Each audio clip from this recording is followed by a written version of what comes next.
అందరికీ నమస్తే అండి. మీరు చేసే వ్యాపారంలో నష్టాలు జరుగుతున్నాయా? మీకు హెల్త్ సమస్యలు ఉన్నాయా?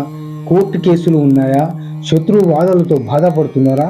మీ జీవితంలో ఇలాంటి ఒక్క దెబ్బతో వెళ్ళిపోవాలంటే హనుమాన్ టెంపుల్కు పోయి నేను ఒక సూపర్ మంత్రం ఇస్తున్నాను. ఆ మంత్రంను 108 సార్లు పాటించడం వల్ల మీ శత్రువు బాధలు కానీ, మీ కోర్టు వ్యవహారాలు కానీ, మీ వ్యాపారాలు కానీ అన్నీ అనుకూలంగా ధన లాభం కలిగి మీరు అష్ట ఐశ్వర్యాలతో భోగ భాగ్యాలతో తులాతూగుతారు.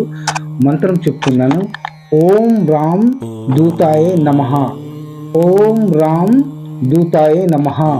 ఓం రాం దూతాయే నమః 108 సార్లు ఈ మంత్రాన్ని జపించడం వలన మీకు ఎలాంటి బాధలు, ఎలాంటి లోటులున్నా, ఎలాంటి కష్టాలున్నా ఒక్క దెబ్బతో మొత్తం పటాపంచలై మీరు అష్ట ఐశ్వర్యాలతో భోగ భాగ్యాలతో మీ జీవితం 3 పువ్వులు 6 కాయలతో హ్యాపీగా ఉంటారు.